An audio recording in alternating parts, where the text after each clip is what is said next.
오늘 우리에게 허락하시는 하나님의 말씀을 함께 보겠습니다. 오늘 말씀은 요한복음 1장 35절에서 39절까지의 말씀입니다. 요한복음 1장 35절에서 39절까지의 말씀입니다.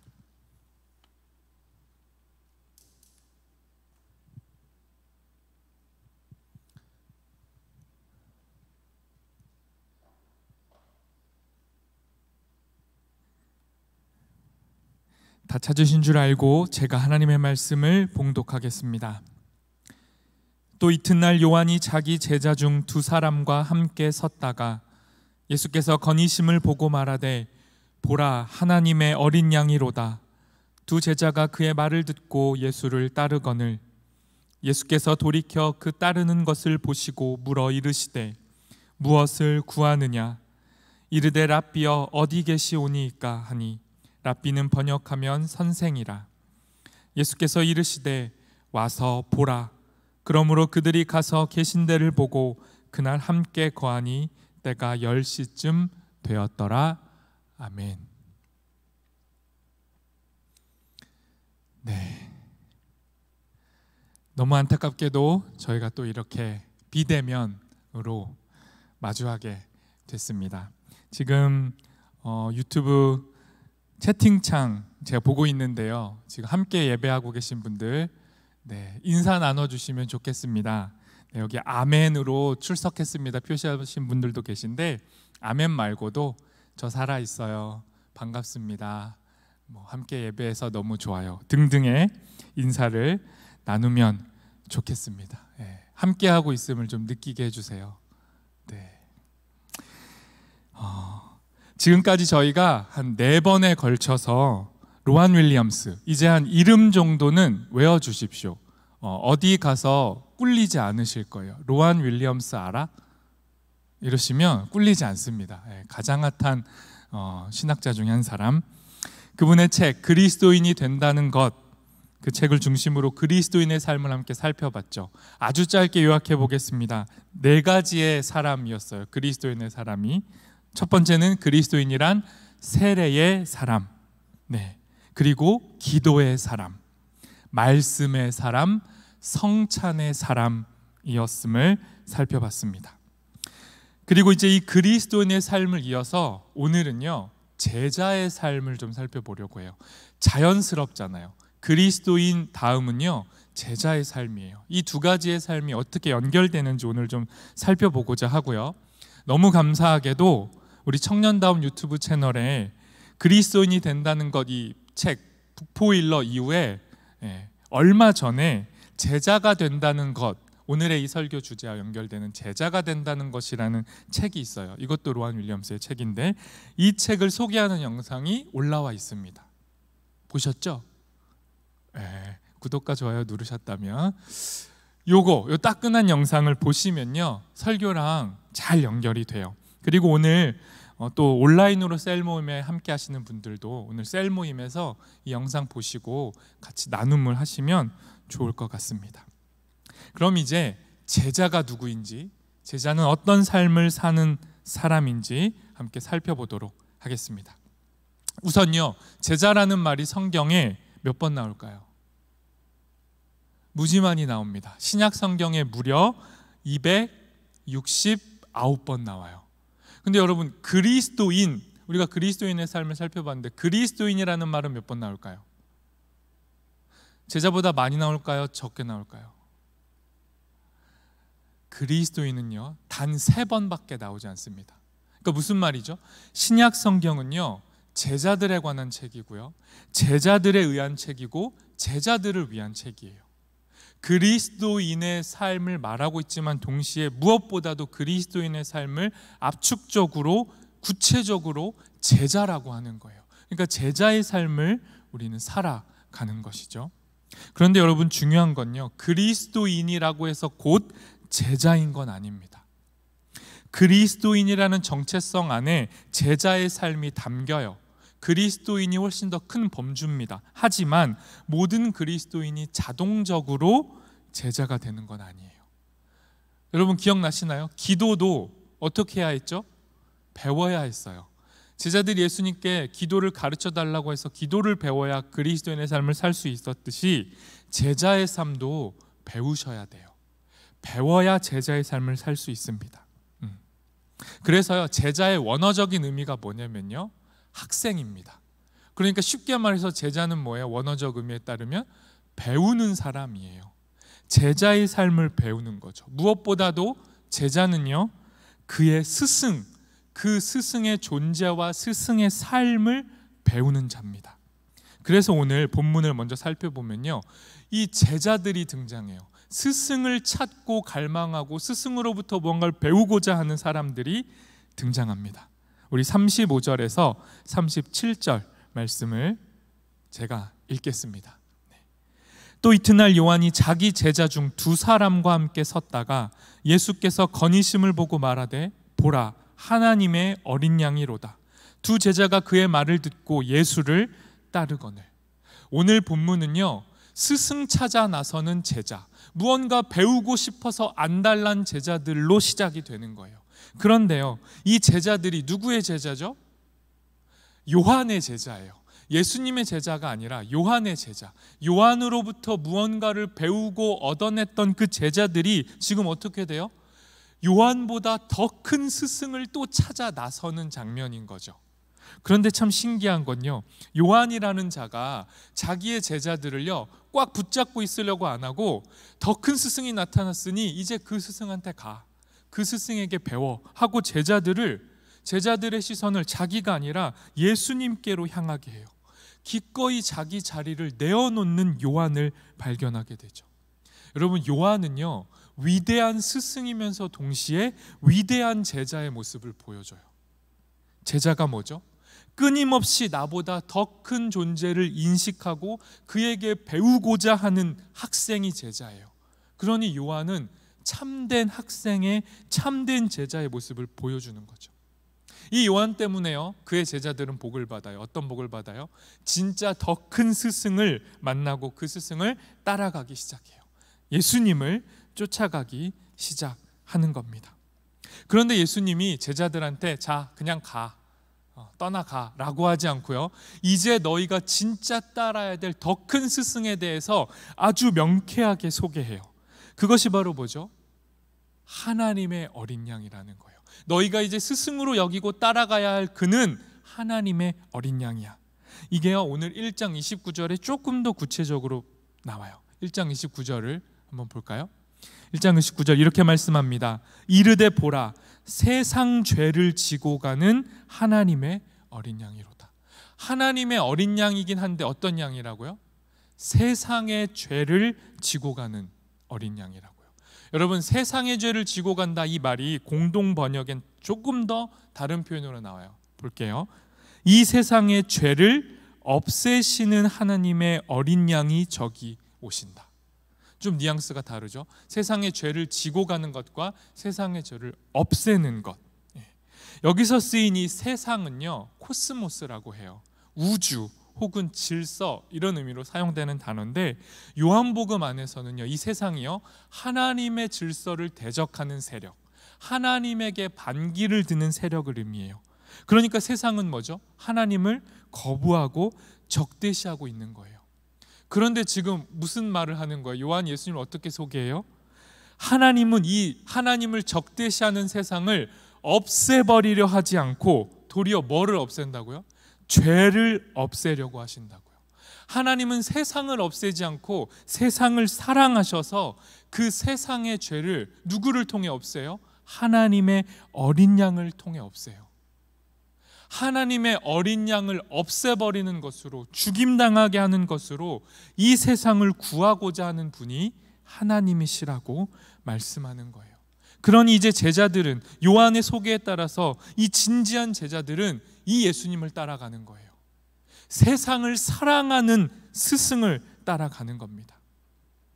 그러니까 여러분, 예수님과 함께 거하면서 예수님을 보고 배운다라는 건요, 뭘 배우는 거냐면 예수님 그분을 배우면서 동시에 예수님이 몸 바쳐서 사랑한 세상을 배우는 거예요. 여러분, 착각하시면 안 돼요. 우리는 세상을 등지고 세상을 거부하고 예수님 따라가는 사람들이 아니에요. 예수님이 사랑하신 세상을 사랑하는 존재죠. 세상을 버리는 존재가 아니에요.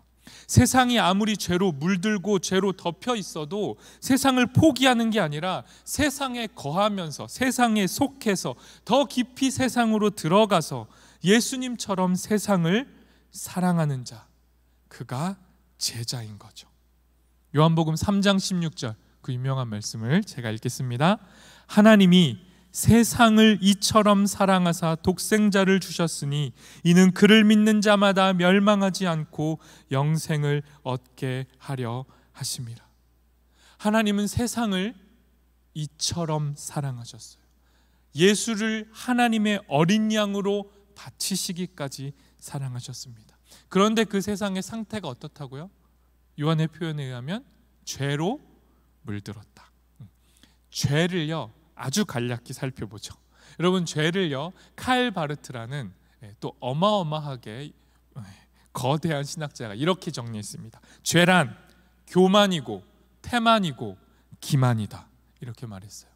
죄를요 다양하게 표현할 수 있어요. 근데 죄는요 뭐냐면요 나 중심적인 거예요. 자기 중심성이 죄입니다. 판단의 기준과 근거가 나예요. 나를 기준으로 볼까요? 교만은 뭐예요? 나는 다 할 수 있다. 난 다 할 수 있어. 태만은 뭐예요? 나는 아무것도 못해요. 이거예요. 기준이 다 나죠. 기만은 뭐예요? 자기중심적인 그 기만, 자기중심성 속에 속아 넘어가는 거예요. 나를 속이고 나에게 속아 넘어가는 게 기만입니다. 하나님 없이 살 수 있다는 착각이 기만이에요. 또 뭐예요? 하나님이 함께 하셔도 아무것도 할 수 없다라고 굳게 믿는 자기 믿음, 이게 교만, 태만, 기만이라는 죄인 거예요. 예수님은 어떤 스승이에요? 이 태만, 교만, 태만, 기만이라는 이 죄로 가득한 세상의 그 죄를 없애시려고 오시는 분이 예수님이십니다. 세상의 죄를 짊어지고 자기 죽음으로 이 죄를 제거하면서 우리를 제자 삼으시는 분이 예수님이고, 요한은 지금 이 예수님께 자기의 제자들을 기꺼이 떠나 보내는 거죠. 다시 강조할게요. 세례 요한은 제자의 모습을 첫 번째로 보여줘요. 제자는요 자기 중심성의 이 교만과 자기 비하의 태만과 자신을 기만하지 않는, 철저하게 자기를 부인하고 예수님을 인정하는 삶의 태도를 가진 자, 그가 제자예요. 자기를 주장하거나 자기를 증언하는 게 아니라 철저히 예수님을 증언하는 사람, 바로 세례 요한처럼 자기를 부인하고 예수님을 인정하는 사람, 예수님이 진정 크신 하나님입니다 고백하는 자가 제자예요. 제자의 첫 번째 모습은 세례 요한을 통해 볼 수 있죠. 이어지는 38절 말씀을 제가 읽겠습니다. 예수께서 돌이켜 그 따르는 것을 보시고 물어 이르시되 무엇을 구하느냐? 이르되 랍비여 어디 계시오니까 하니, 랍비는 번역하면 선생이라. 요한은 자기 제자들을 떠나 보냈죠. 제자들은 어떻게 해요? 물론 본문이 굉장히 축약해서 설명했지만 본문상으로 보면 이 제자들 너무 손절을 쉽게 하지 않나요? 가라고 했더니 어떻게 해요? 즉시 돌이켜 예수님을 향해 가는 거예요. 요한을 스승님하고 했던 자들이 갑자기 예수님을 향해 그냥 달려가는 거죠. 그렇게 예수님을 따라가요. 졸졸졸 따라갑니다. 그 모습을 예수님이 보셨어요. 뭔데 날 이렇게 쫓아오지? 라고 뒤돌아서 보신 거죠. 그리고 그들을 향해 물으세요. 너희는 내게 무엇을 구하면서 나를 쫓는 거야? 내게 뭘 바라기 때문에 나를 쫓아오는 거냐? 너희의 진짜 원함이 뭐냐라고 물어보셨어요. 여러분, 이 질문은요 지금 우리에게도 유효합니다. 동일하게 예수님이 지금 물어보시는 거예요. 여러분에게 물어보세요. 너희는 왜 나를 따라오니? 그리스도인은 곧 제자인데, 너희가 지금 제자인데, 제자의 삶을 사는 자는 나를 따라오는 자인데, 너희는 뭘 원해서, 무엇을 목적으로 해서 나를 따라오고 있지? 어떤 삶을 꿈꾸고 무엇을 꿈꾸며 예수님을 따라오는지 예수님이 질문하시는 겁니다. 이 예수님의 질문에 지금 이 제자들이 뭐라고 답하죠? 38절에서 이렇게 답합니다. 랍비여 어디 계십니까? 바꿔서 말하면 이런 거예요. 선생님, 어디에 묵고 계시나요? 아니, 너네 나 왜 쫓아오냐고 물었더니 대답이 뭐예요? 왜 쫓아가냐면요, 예수님 어디 계신지가 궁금해서 쫓아가요. 예수님 도대체 어디 묵고 계세요? 이렇게 묻는 거예요. 여러분, 이 묵다, 머물다 라는 의미거든요. 어딘가에 묵다라는 건 머물다는 거예요. 그러니까 지금 예수님께서 묵고 머물러 계신 그곳에 함께 묵고 머무는 자가 제자라는 걸 알려주는 거죠. 요한복음 15장 5절 새 번역으로 함께 읽겠습니다. 나는 포도나무요 너희는 가지이다. 사람이 내 안에 머물러 있고 내가 그 안에 머물러 있으면 그는 많은 열매를 맺는다. 너희는 나를 떠나서는 아무것도 할 수 없다. 여러분, 제자가 된다는 건요, 스승 곁에 머물러 있는 거예요. 스승 곁에 머물러서 스승의 삶을 듣고 보고 배우고 익히는 과정, 예수님과 함께하는 그 시간의 축적이 우리를 제자로 만드는 거예요. 뭐가 제자로 만든다고요? 시간의 축적. 신앙 20일 왜 해요? 신앙을 축적하려고요. 굳이 20일이라는 상징적인 시간을 정해놓고 말씀과 기도와 큐티와 배움과 찬양을 반복하는 이유가 뭐예요? 시간을 축적하는 거예요. 예수와 머무는 삶을 연습하는 거죠. 포도나무 대신 그분 안에 우리가 가지로 머물러 있는 것, 머무는 것이 바로 열매 맺는 삶, 제자의 삶의 비결이 되는 겁니다. 요한의 제자들은요, 예수님을 요한을 능가하는 또 다른 시대의 스승이라고 믿었어요. 그리고 이제 이 새로운 스승 곁에서 무언가를 또 배우고자 하는 열망으로 가득 찬 거죠. 예수님을 통해 무언가를 얻는 걸 원하고 있는 거예요, 아직까지. 그런데 여러분, 진짜 제자의 삶은 뭐라고요? 무언가를 얻어내는 게 아니고요, 그 예수님 안에 머물러 있는 거예요. 그냥 그분과 함께하는 것, 그분을 따라가는 그 삶, 그 자체가 새로운 길이고 구원이라는 그 사실은 아직은 깨닫지 못한 거죠. 아직도 예수님을 통해 무언가 얻으려는 마음으로 예수님 곁에 있고 예수님을 쫓아가고 있는 겁니다. 그럼에도 예수님은요, 자신을 쫓아오는 이 제자들을 기꺼이 제자로 받아주세요. 이들은 무언가 목적을 가지고 예수님을 수단화하려는 마음일지 몰라도 예수님은 이들을 제자로 받아주시고 자기를 완전히 오픈하세요. 자신을 열어서 개방하시고 자신을 보여주심으로 이들을 제자 삼으시는 거죠. 그래서 예수님이 이렇게 말씀하십니다. 자신을 쫓아오는 자들을 향해 39절에서 그 유명한 말씀을 하시는 거예요. 와서 보라. 와서 뭘 보라는 거죠? 나를 보라고요. 예수 그리스도를 보라고 말씀하는 겁니다. 여러분, 예수님과 제자의 관계는요, 단순한 스승과 제자, 스승과 학생의 관계가 아니에요. 예수님이 전해주시는 그 삶의 진리는 단순한 지식 전달이 아닙니다. 와서 보고 함께 거하고 머무를 때만 경험하고 배울 수 있는 게 제자의 삶이에요. 그러니까 반드시 와서 봐야 돼요. 멀리 떨어져서 보는 건 제자의 삶이 아니에요. 멀리 떨어져서 교회가 그렇지, 신앙이 그렇지, 성경이 그렇지, 기도가 그런 거지, 이렇게 멀리서 보고 아는 것 제자의 삶이 아니에요. 가까이 가서 머물러야 됩니다. 예수님의 삶을 보는 거예요. 예수님은 사람을 어떻게 대하시지? 예수님의 삶을 통해 드러나는 하나님 나라를 보고 배우라는 겁니다. 예수님은 이 스승을 통해 전달되는 이 말씀에 집중해서 듣고 배우라고 말씀하시는 거예요. 스승이 어떻게 기도하고, 스승이 어떻게 세심하게 사람들을 살피고, 스승은 무엇을 먹고 누구랑 먹고 어떻게 먹고 함께 마시는지 옆에서 보고 배우라는 겁니다. 이럴 때 제자가 될 수 있어요. 그리고 나서 39절에서 이 말씀이 이어지는데요, 제가 39절 말씀을 다시 한번 읽겠습니다. 예수께서 이르시되 와서 보라. 그러므로 그들이 가서 계신 데를 보고 그날 함께 거하니 때가 10시쯤 되었더라. 예수님이 자기 계신 곳 알려줬고요. 와서 자신을 보라고 허락하셨어요. 그랬더니 제자들이 와가지고 예수님을 이제 보기 시작하는 거예요. 예수님이 어떤 존재인지를 경험하기 시작하는데 그 시간을 상징적으로 몇 시라고 해요? 몇 시라고 해요?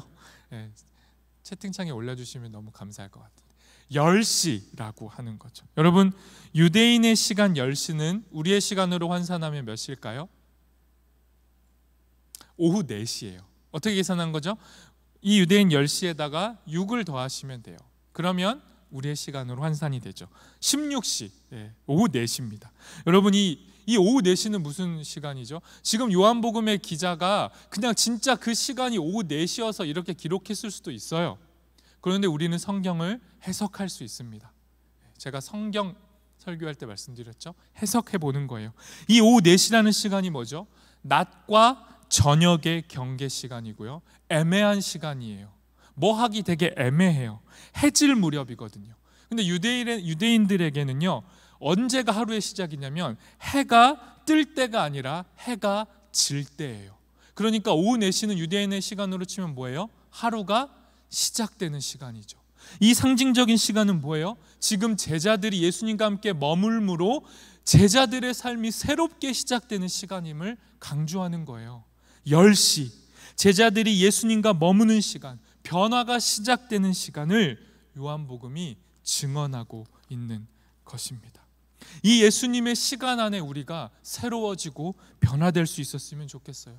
우리의 시간이 예수님의 시간 안에 담겼으면 좋겠습니다. 아니, 적극적으로 여러분의 시간을 예수님께 던지셔야 돼요. 그냥 신앙 20일 또 광고하시려고 저렇게 껴 맞추시는 건가요? 이렇게 보지 마시고요. 정말로 여러분의 시간이 무언가 조정되고 맞춰져야 돼요. 기꺼이 떼어서 드려야 됩니다. 여러분, 제자가 된다는 건요, 나 제자 되겠습니다, 뜨겁게 찬양하고 눈물 흘리고 기도하는 그 결단이나 믿음의 내용을 넘어서는 거예요. 제자가 된다는 건요, 진짜 삶의 상태가 뭐냐예요. 너 말만, 너 기도만, 너 눈물만 고백이야? 아니면 진짜 네 시간을 어떻게 쓰고 있어? 너의 시간이 어떻게 예수님과 함께 머물고 있는지, 그 삶의 상태가, 그 시간이 우리의 제자됨을 증명해내는 거예요. 제자는 명사이기 전에 동사예요. 제자는 삶이에요. 어떻게 움직이고 있는가가 내가 제자인가 아닌가를 보여주는 겁니다. 그러니 예수님은 제자가 되기를 원하는 자들에게 제자는 뭐다 이렇게 정의를 내려주시지 않고 뭐라고 말해요? 와서 보라. 제자가 무엇인지 스승인 나를 보고 배우라. 내 삶을 개방할 테니 나를 보라 말씀하시는 겁니다. 오늘의 본문은 이처럼 예수님을 통해 제자가 무엇인지를 보게 해주는 거예요. 이제 이 오늘의 본문의 말씀을 근거로 제자를 세 가지로, 제자의 삶을 세 가지로 한번 압축해서 살펴보고 마치겠습니다. 여러분, 제자의 삶은요, 첫 번째, 기대하는 삶입니다. 제자는 누구라고요? 무언가 기대하는 사람들이에요. 기대함이 없다, 난 제자가 아니다 라고 보시면 돼요.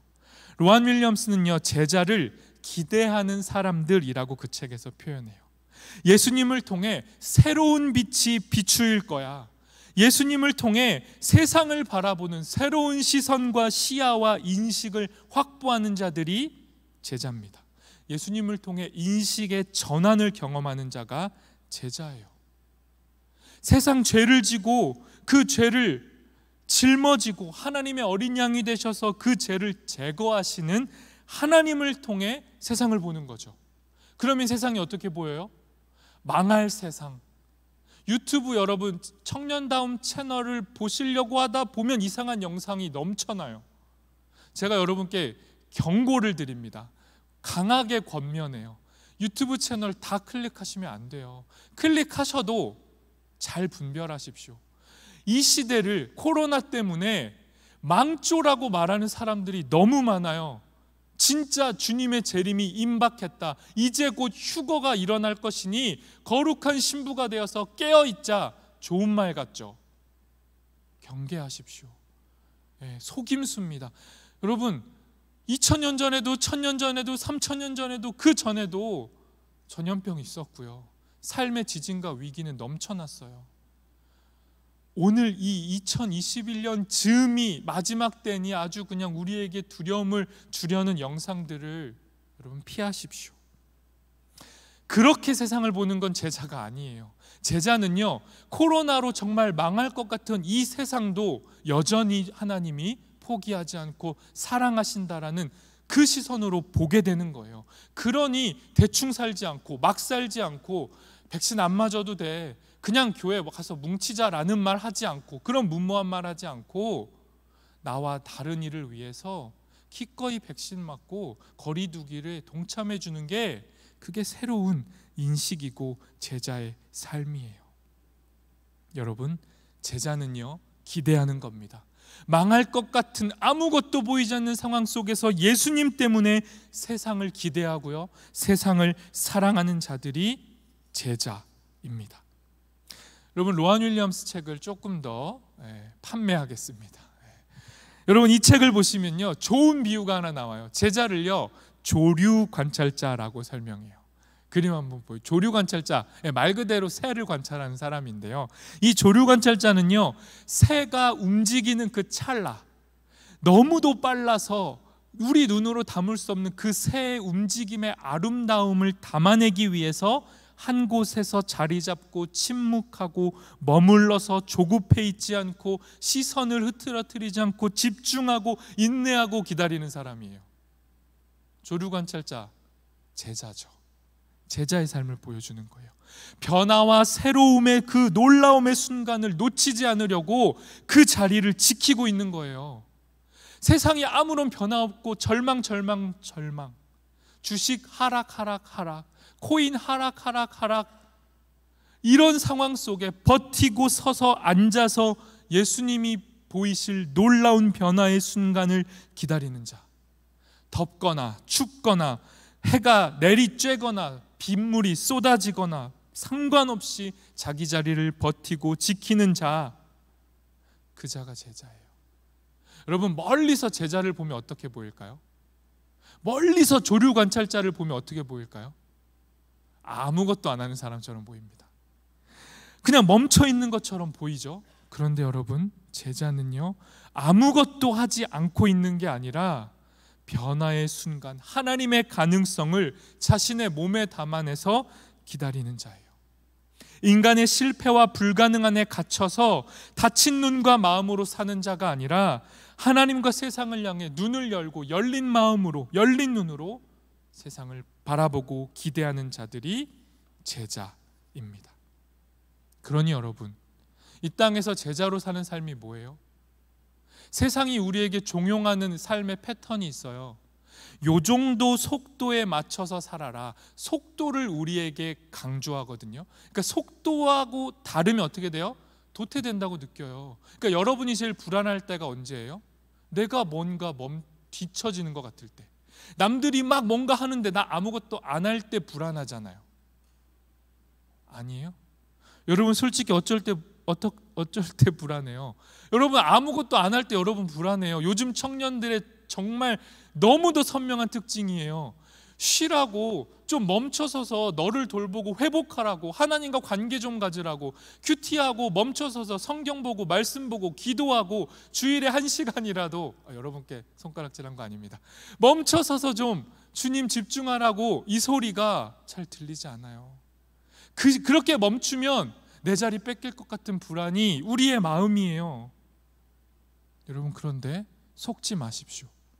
세상이 우리에게 종용하는 그 획일화된 속도, 정해진 삶의 방식에 순응하지 마시고 여러분에게 허락되는 여러분의 방식의 삶과 여러분의 속도 안에서 하나님을 다시 보시고 세상을 다시 보시기를 소망합니다. 여러분의 시간을 찾으실 때 기대가 살아나요. 베드로를 예로 들어볼까요? 여러분, 베드로가 물 위를 걸은 적이 있어요. 처음 듣는 얘기신가요? 베드로가 물 위를 걸었다니까요. 진짜인지 아닌지는 저에게 묻지 마시고 나중에 베드로에게 물어보세요. 무리를 걸었다고 성경이 말씀해요. 근데 무리를 잘 걷다가 베드로가 물에 빠져요. 언제 물에 빠져요? 시선이 예수님이 아니라 파도에게 집중할 때, 그 시선의 집중력이 흐트러질 때 자기 삶의 패턴과 속도로 예수님을 향해 걸어가지 않고 무리하게 달리려 할 때 물에 빠졌다고요. 그런데 여러분, 물에 빠진 베드로가 끝난 게 아니에요. 거기서 끝난 게 아니라 물에 빠진 그 베드로가 손을 뻗어요, 예수님을 향해. 그런데 동시에 예수님이 그 베드로를 향해 물속으로 손을 넣으시죠. 이게 기대입니다. 우리가 물에 빠질 수 있어요. 그런데 여러분, 그 순간에 우리를 향해 손을 뻗으시는 그 주님이 우리의 기대입니다. 나를 기대하거나 이 세상의 우연을 기대하는 게 아니라 우리를 향해 먼저 손 내미시는 하나님의 손길을 기대하는 자가 제자입니다. 오늘 설교를 짧게 하려고 했는데 예를 또 하나만 더 들겠습니다. 여러분, 빈 항아리에 물을 채웠는데 그 항아리에 물이 포도주로 바뀐 사건을 아시나요? 이것도 성경에 있는 얘기예요. 목사님 거짓말 치지 마십시오. 진짜라니까요. 물이 포도주로 바뀌었대요. 그러니까요, 예수님은요, 물을 포도주로 바꿔서 이 땅을 잔치의 자리로 만드는 분이에요. 그러니까 예수님을 통해 우리는 기대해요. 뭘? 잔치를 기대하는 겁니다. 그런데 여러분 기억하세요. 포도주라는 결과물만을 기대하는 건 제자가 아니에요.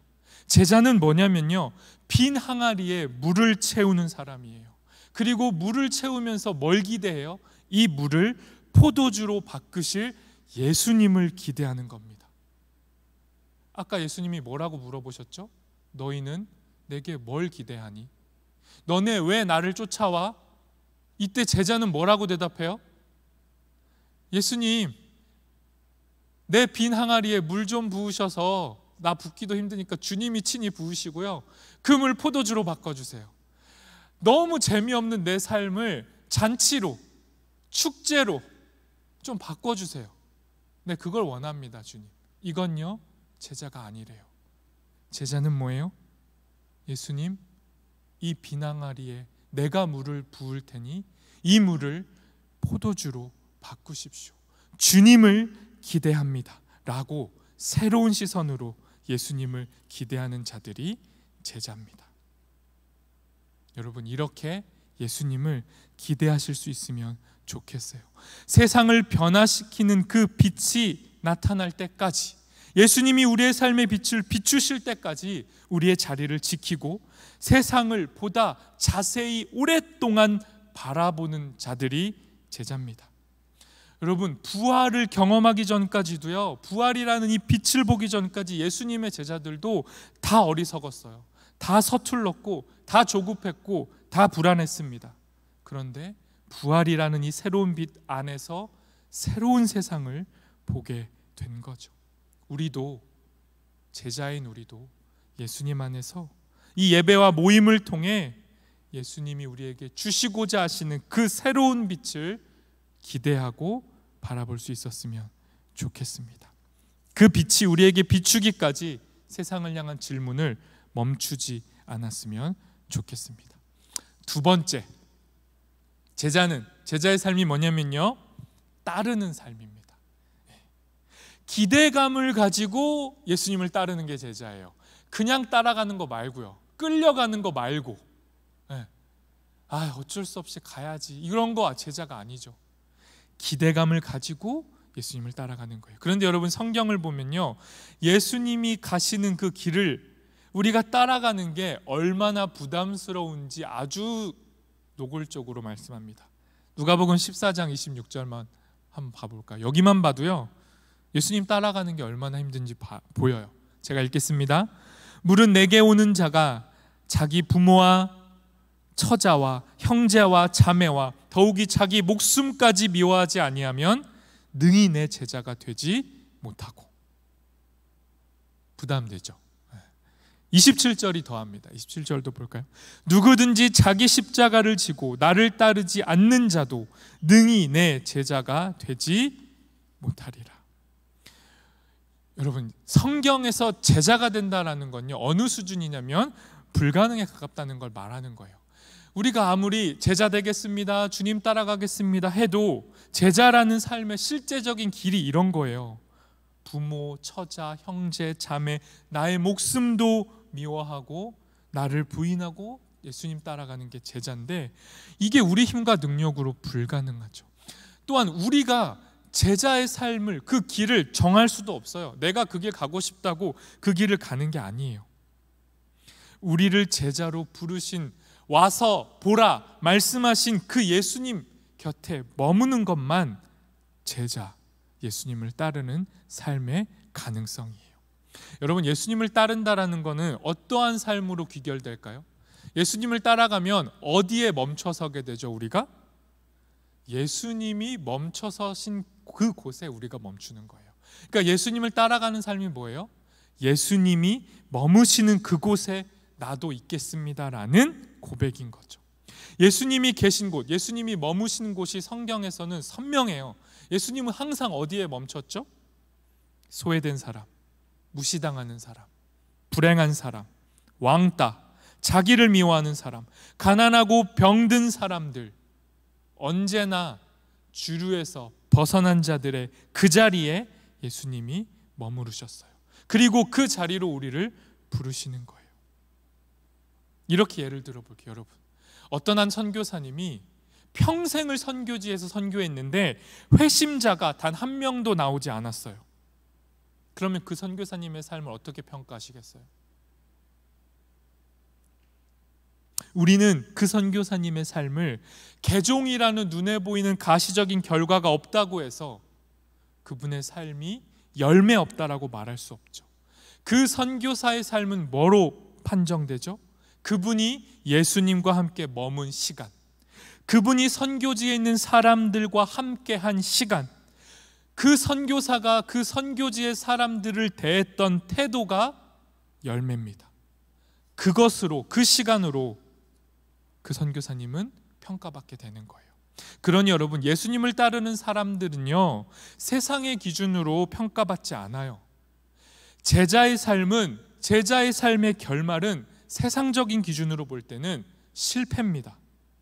왜냐? 제자들의 삶에 풍요로운 열매는 잘 안 보이거든요. 마치 예수님처럼 제자들과 3년을 함께하고 그리고 나서의 결과가 뭐예요? 그 모든 제자들이 다 예수님을 버리고 도망치고 십자가에서 혼자 남은 게 예수님의 제자 양육의 결과예요. 그러니까 그러한 기준으로 보면 예수님은 실패하신 거죠. 그런데 예수님은요, 자신의 결말에 집중하지 않으셨어요. 예수님이 제자들하고 3년간 지지고 볶고 함께 사신 이유가 뭐냐면요,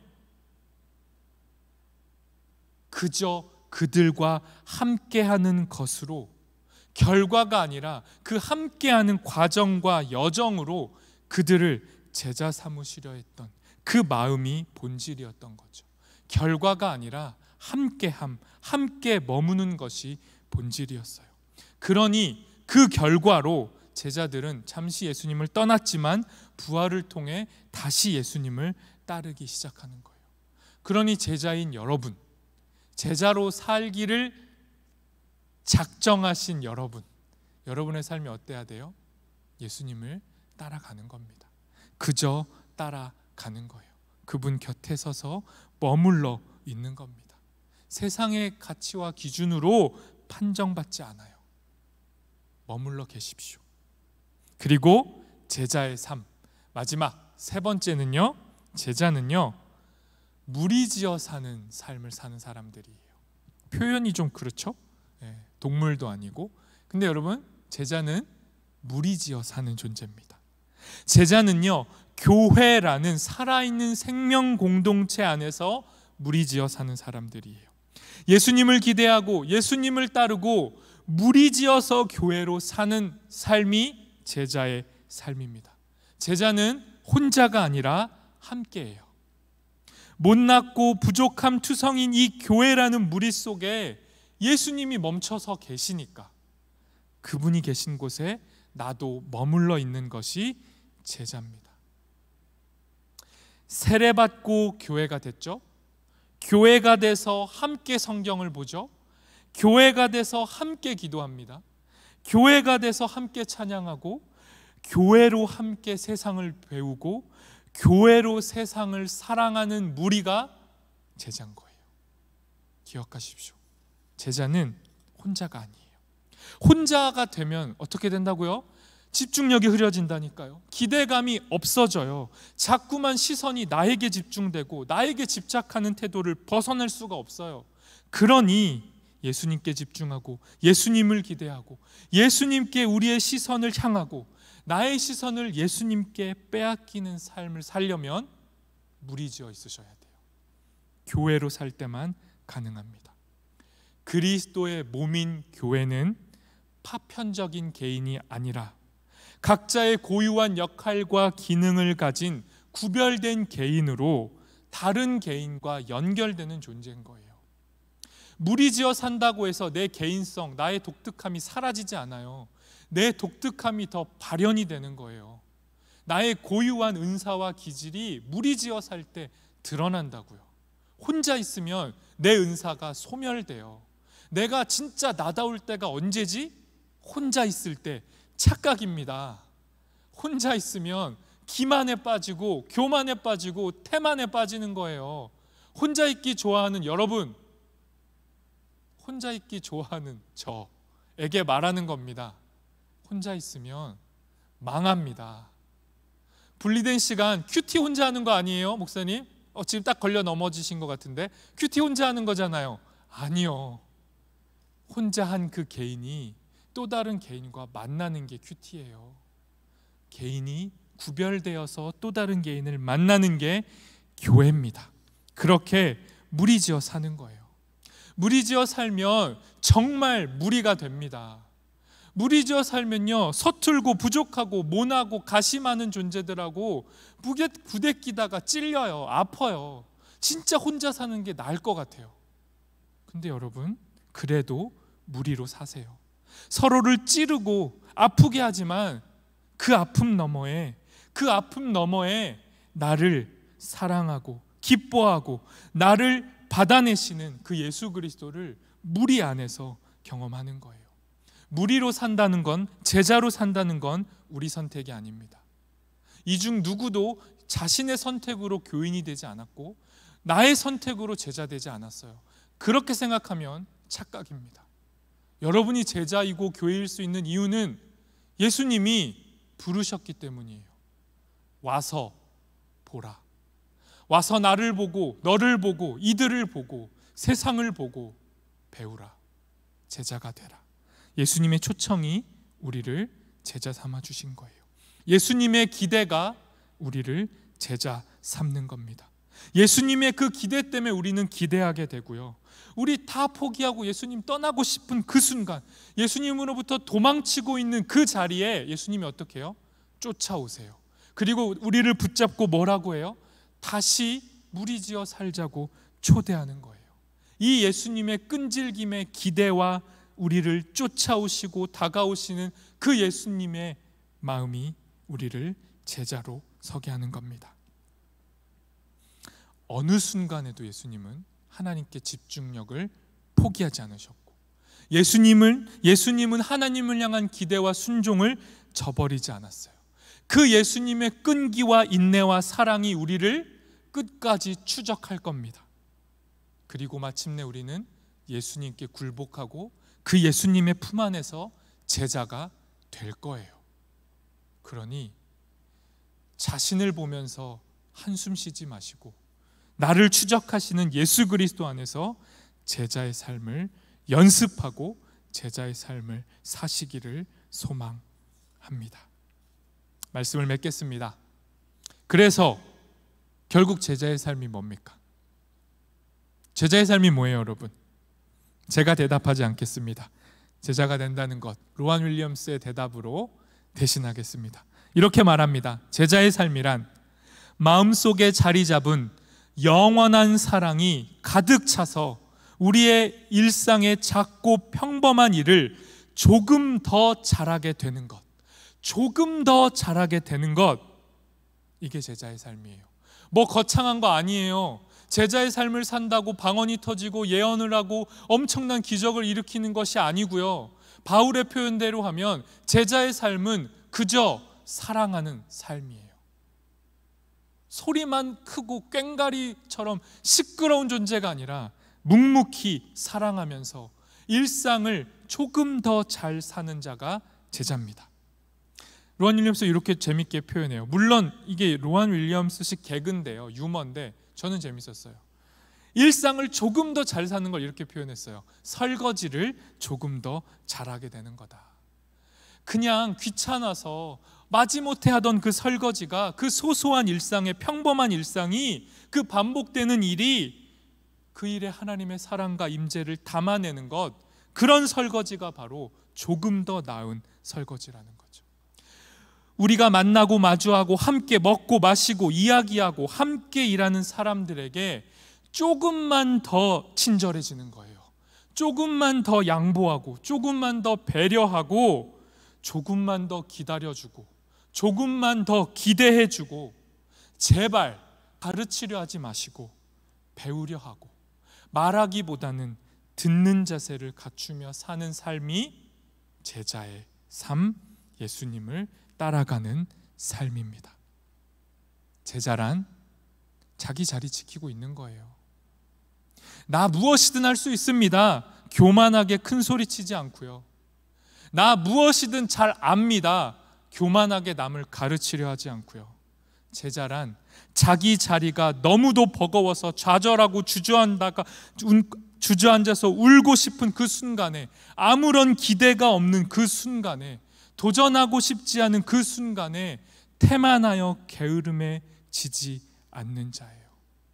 제자란 나 자신과 세상의 거짓 소리에 속지 않고 와서 배우라, 내게 배우라, 내 안에 거하라 말씀하시는 이 예수님의 음성에 귀를 기울이는 학생임을 기억하십시오. 날마다 예수님을 새롭게 만나고 예수님의 삶의 태도를 함께 배우고 익히고 함께 무리지어 제자로 살아가는 우리가 되기를 소망합니다. 이 시간 함께 찬양하겠습니다.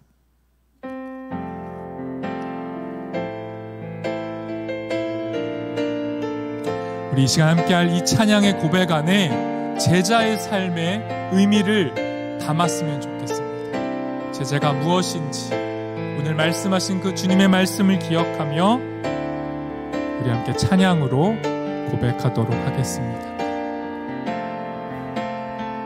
수많은 무리들 줄지어, 수많은 무리들이 줄지어 그분을 보기 위해 따르네. 평범한 목수이신 그분 앞에 모든 무릎이 꿇어 경배하네. 모든 문제들 하나하나 죽음까지도 힘을 잃고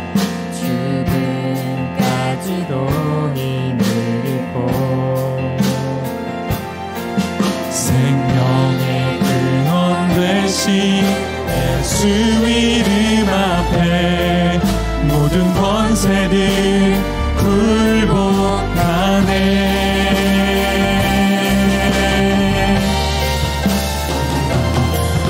예수 이름 높이세 능력의 그 이름, 예수 이름 높이세 구원의 그 이름, 예수 이름을 부르는 자, 예수 이름을 믿는 자,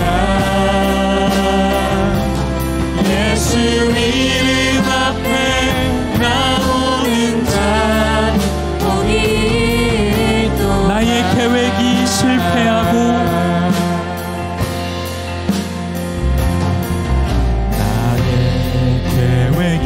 실패하고 나의 소망이 끊어질 때,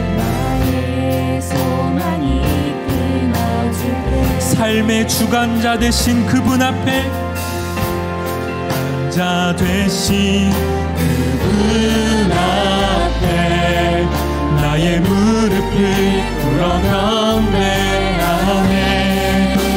삶을 그분께 맡길 때,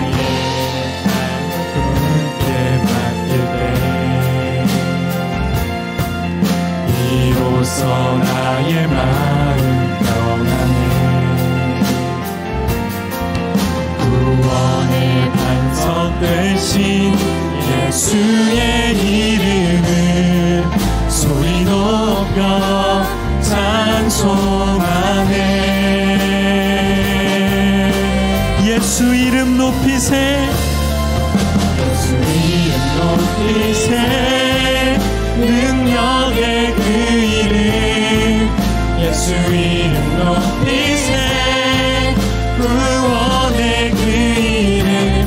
예수 이름을 부르는 자.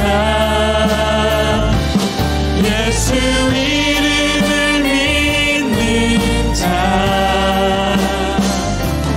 예수 이름 앞에 나오는 자. 우리 마지막으로 한 번 더 고백하겠습니다. 예수 이름 높이세. 예수 이름 높이세. 능력의 그 이름. 예수 이름 높이세. 구원의 그 이름. 예수 이름을 부르는 자. 예수 이름을 믿는 자. 예수 이름 앞에 나오는 자. 보기 또한. 우리 이 시간에 함께 기도하겠습니다. 주님, 우리를 그리스도인의 삶으로 초청하셨으니 이제 다시 우리를 제자의 삶으로도 초청하시는 주님의 부르심에 순종하겠습니다. 와서 보라, 내게 내 삶을 보고 나를 보고 배우라 말씀하시는 그 주님 앞에 나아가겠습니다. 제자의 삶이 결과물을 바라고 주님을 따라가는 자가 아니라 예수님을 바라보고 예수님 곁에 머물러 멈춰 서서 주님과 함께 버티고 서서 이 세상을 새롭게 바라보는 자가 제자라고 말씀하셨으니 이제 주님을 통해 세상을 기대하고 주님을 통해 예수님을 따라가고 주님을 통해 무리지어 살아가는 제자인 우리 되게 허락하여 달라고, 우리를 불러달라고, 와서 보라 다시 우리에게 말씀해 달라고 이 시간 주님의 음성 앞에 우리 함께 기도하도록 하겠습니다. 기도합시다.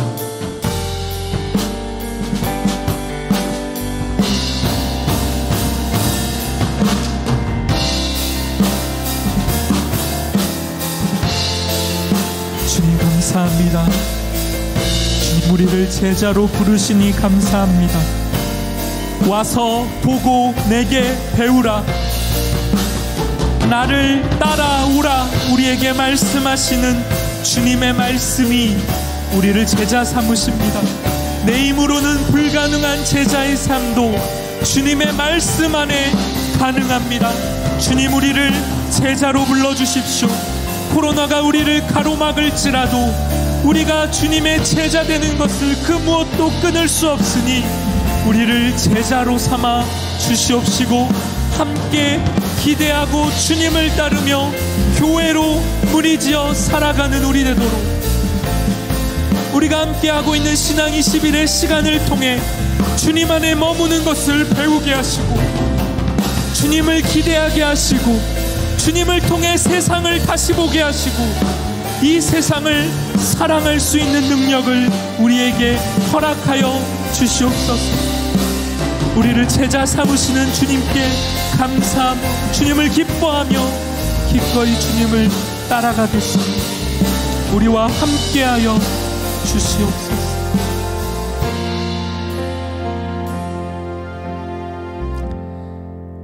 하나님 감사합니다. 오늘도 우리에게 변함없이 말씀하시고 우리를 제자로 불러주시니 감사합니다. 주님이 부르셨고 주님의 부르심의 가능성이 있고, 우리를 부르신 이가 포기하지 않고 우리를 끝까지 인도하실 것이기에 그 사실에 소망과 기대를 품고 주님을 따라가는 우리 되도록 인도하여 주시옵소서.